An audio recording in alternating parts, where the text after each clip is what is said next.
They took him down, his poor dead body, prepared him for his burial. They took him down, his poor pale body, drained of life, ashen and stained with its own lifeblood. His healing hands now pierced and still, serving hands that broke 5 loaves to feed 5,000. Holy hands, often folded in fervent prayer. Poor gentle hands, now pierced and still. His poor torn feet, now bloodied and cold. Feet that walked weary miles to bring good news to broken hearts. Feet once washed in penitence tears. Poor torn feet, now bloodied and cold. His kingly head made for a crown, now crowned with thorns. His poor kingly head crowned with thorns. His gentle breast now pierced by spear thrust, quiet and still. His poor loving breast. His piercing eyes now dark and blind. Eyes of compassion, warming the soul. Fiery eyes, burning at sin. Tender eyes, beckoning sinners. His piercing eyes now dark and blind. His matchless voice, fountain of the Father's thoughts, stopped and stilled to speak no more. Silence now, where once had flowed wisdom and comfort, spirit and life. His matchless voice stilled to speak no more. They took him down, his poor dead body, and prepared him for his burial.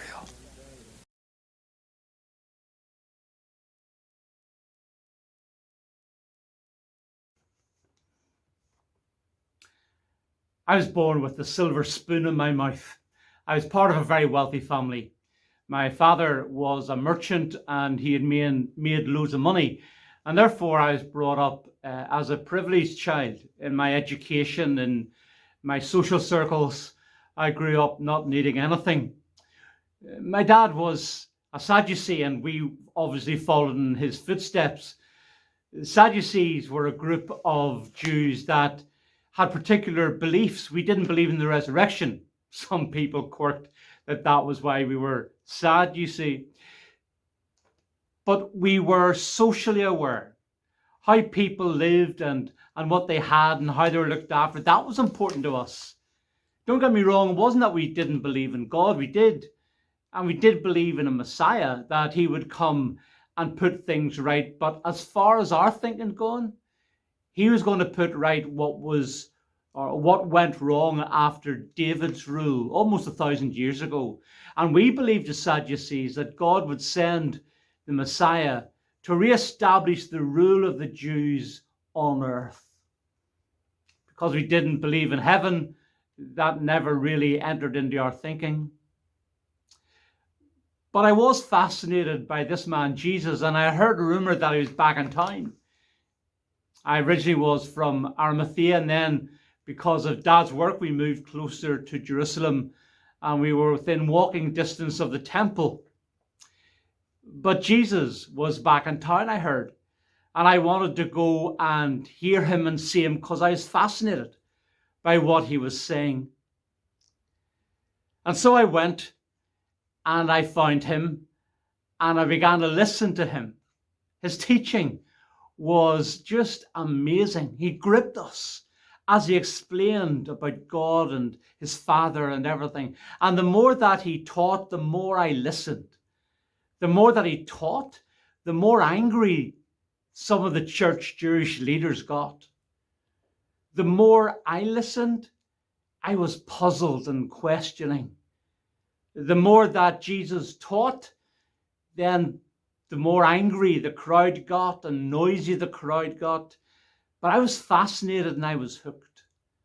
But I didn't realize that there was trouble brewing.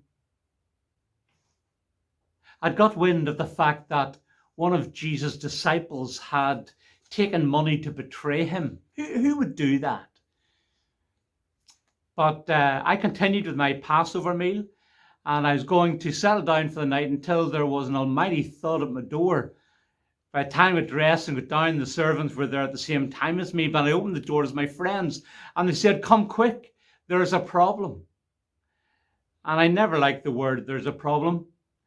But I got dressed and went with them to the Sanhedrin. I said, "What's the problem?" She said, "The Sanhedrin are trying to kill Jesus." I couldn't believe it. That trouble that was brewing must have got to a real pitch. We arrived at the hall where the Sanhedrin met, and it was packed. Normally they didn't meet at night because the law was that all rules and decisions had to be made in daylight, but here they were. And witness after witness came to testify against Jesus. Anybody could see that they were made up, that people were being set up to speak a certain line. It really frustrated me.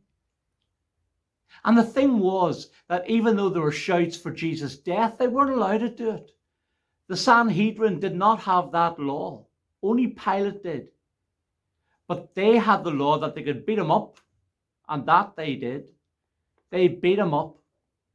And then they sent him to Pilate to get Pilate to issue that charge against him and the judgment of death. And he went, and all of the Sanhedrin followed, and I walked on very nervous and unhappy. And I heard the surprised Pilate having to deal with these guys again. And then I heard the words from Pilate, "I see no problem with this man. He is not guilty." Well, my friends, supposed friends in the Sanhedrin, were furious. They could not believe what had happened. And so, following Pilate's decision, they took Jesus to Herod Antipas. Herod Antipas didn't want to know. He just thought it was a hassle. And as soon as he found out that it was a Jewish issue, he just said to them, take him back to Pilate, his area of expertise. So back they went to Pilate with Jesus. And this time they were very angry. They were very pushy and very demanding. I couldn't believe what they were saying. Until eventually Pilate, who I knew to be a really good upright man, Pilate caved in, said, okay, kill him.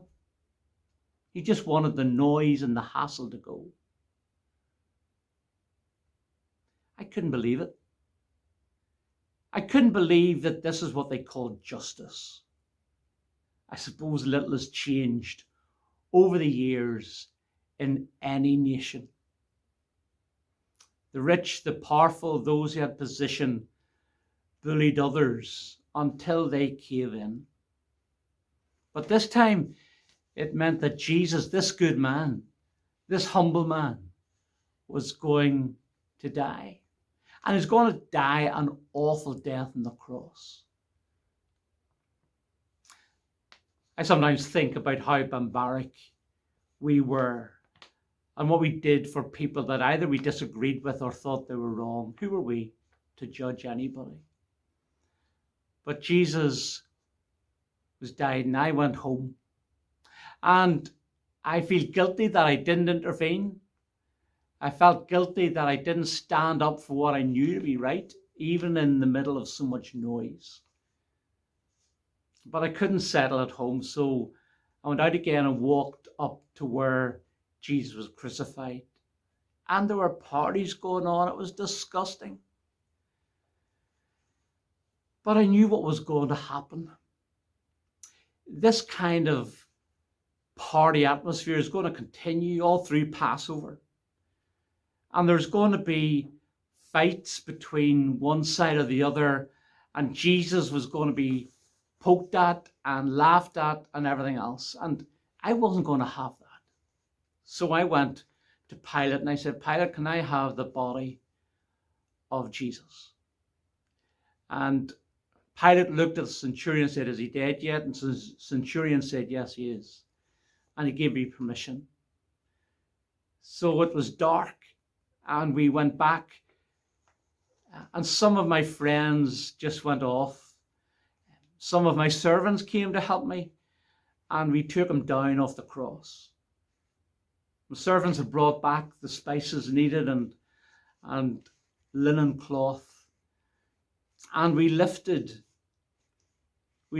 Jesus' dead body towards my tomb, which was in the corner of the garden. There was a lot to do. It was heavy work, and I didn't know how we were going to do it. And at that moment, I heard a cough, and I turned around, and there was Nicodemus, my mate Nicodemus, also a believing Sadducee and member of the Sanhedrin, and explained what I was doing. And Nicodemus came and helped me lift Jesus. And we prepared his body with all the spices and wrapped his body in the linen cloths and put him right in the middle of the tomb. We placed a linen cloth over his face. And then the 6 servants that I had, and Nicodemus and myself, we went out and rolled the stone, the huge stone, right across the opening of the tomb. It took all 8 of us. And there's no way, unless you had a whole lot of soldiers or people, they were ever going to roll that stone away. I designed it that way. And there it was. The reason for fights and more trouble had been taken away. Jesus, the innocent man, the man of all wisdom, and for some of us, the Messiah, because I now believed, the Messiah had been killed by those people whom he came to save. I did my bit, maybe a lot later than I should have done, and for that I'll always know I did the wrong thing. But the Messiah was now dead, and he was not going to be the source of the trouble again.